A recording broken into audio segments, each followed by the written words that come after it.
Hello, this is Dr. Modesto Corderi Novoa speaking. I'm going to introduce my research, my paper about the title Students' Perceptions of Learning Chinese Through Drama, a case study at EOI da Coruña School in Spain.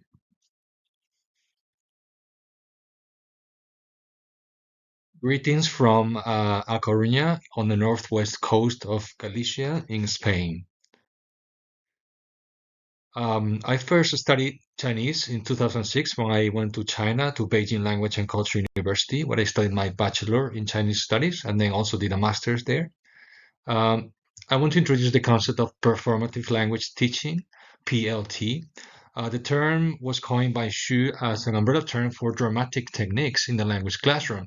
Also, Erika Piazzoli stressed the importance of embodying in language while combining it to drama. The theoretical background of these methodologies is based on two main constructs. The first one is the interaction hypothesis by Michael Long, and the other one is the social cultural theory. Basically, we are learning by interacting with other people and society.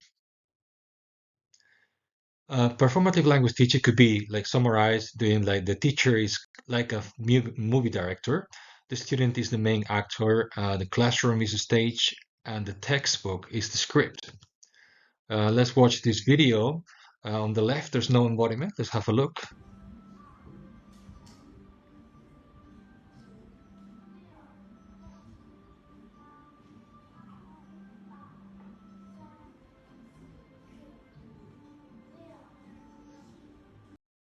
And look at the video on the right with embodiment and PLT.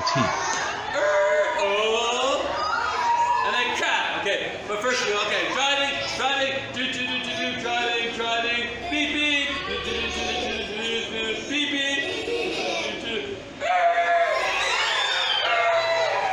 Cat.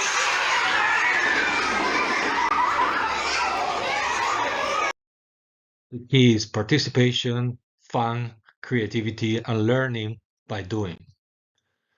So the studies on this, on using PLT in the Chinese classroom are very few. To cite my previous study in 2009, where I used improvisation in the Chinese classroom, it could be open access with the link. Also, recently I've done with Maria Pilar Garcia Mayo from the University of the Basque Country a paper and research about the impact of drama of PLT on oral skills that you can also see published on open access. The methodology for this study that I done was located also, the location was at the Escuela Oficial de Idiomas EOI de Coruña. It's adult learning. Minimum age is 14 years old, and there's no maximum age. The classrooms are mixed, combined of different ages from 20, 30, 40, 50, or 60 years old. And it's not compulsory, it's education. So students can learn many languages like Arabic, Spanish as a foreign language, English, French, Portuguese, Russian, Japanese, German, a lot of languages, I mean, especially Chinese in this case. So the participants were 22 students of Chinese A1 to A21 level at EOI of La Coruña. Group A and Group B both have like 11 students with different composition of female-male ratio. The age also is different. Like average age group A is 32 years. Average age in group B is 27.63. There's also different age range. L1 for all of the students is Spanish. The timing for the intervention was different. For group A was September 2022 to May 2023, and for Group B was September 2023 to February 2024. All were beginners, but Group A was absolute beginner HSK 1 or A1 level, and Group B were also beginner but higher, less light, higher level A21. The same teacher, that was me, taught both groups. So the PLT intervention was based on several activities, like including like role-playing scenarios, workshop, embodiment, improvised dialogues, so they can practice the target language, which is Mandarin. Different activities, or from using like historical figures or times or contemporary topics, also for the students to be engaged. Example for Group A, we created in the classroom an airport using PLT for using drama. We have these prompts So some students were policemen at the airport. They have to create their own passport. Some other students play the role as a passenger. We also I created these like boarding passes to be more realistic as possible with Chinese and English. And then we, for example, have different steps like checking, reception, and then like security. For example, security, this is a video of the students.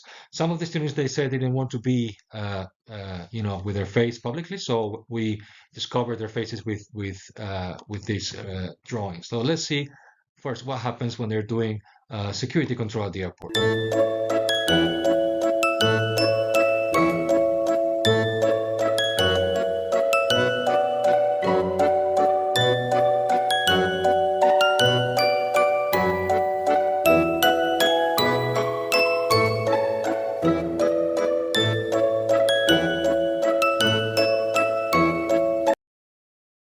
There was some dialogue, some performing, some embodiment there. Also, another example was Group B. They have to perform using a song of a Changyu. A Changyu is a Chinese idiom that usually has like a story or is based on historical significance. So they have to play this kind of Changyu rap with Chinese and some Spanish also.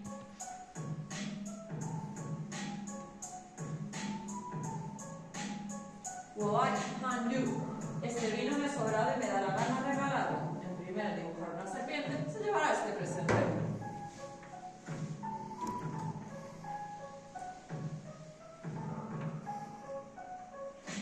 Wo, Shi, Juan, Hua, Hua. En dibujo voy sobrado. Como Lorín he arrasado. Mientras espero estas patatas, dibujo unas algas. Wow, sí, me enredé. Orujo, pirujo, me he quedado el orujo.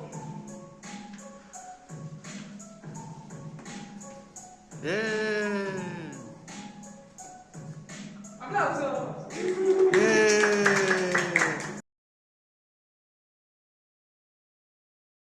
So data collection, we use questionnaires, conducted semi-structured interviews and classroom observations and analyze students' reflections. So there was like the main utilities of findings. We ask like a question about to rate from 1 to 5, 1 being very bad and 5 being very good.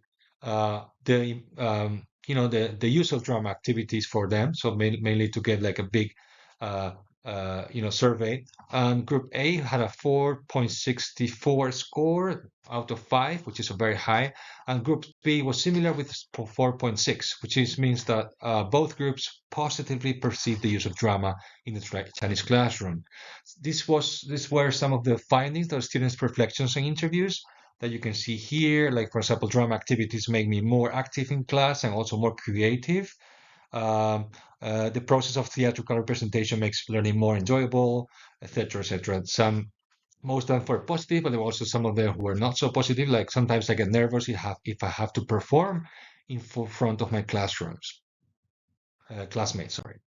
So findings are students' positive perceptions, like increased engagement, authentic language use, which is in this case Chinese, in a context that was more realistic.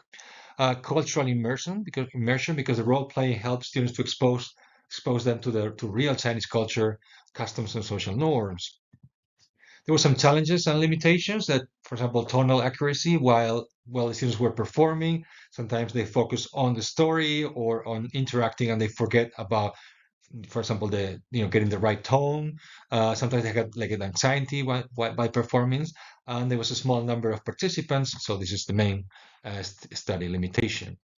Conclusions: we have to say drama-based Chinese language instruction, which is PLT, offers a very, very, very positive and promising avenue for students and for teachers that we need more research about how to use drama in the Chinese classroom to help students. This kind of pedagogy can offer a lot of potential solutions for the classrooms. And so also we have to listen to our students and see what are their needs, their feedbacks, and get this approach. So we'd like to continue the research. Thank you for your attention. We also have to say that pedagogical implications would be we have to balance creativity, accuracy. Also, the role of feedback, how to give feedback to the students, maybe after they perform, not interrupting them often. And then we have to create an inclusive approach where all the students feel like and they can do it in the classroom. So I would like to thank you very much for your attention and hope to contact. You have my email and my contact details here. Thank you very much.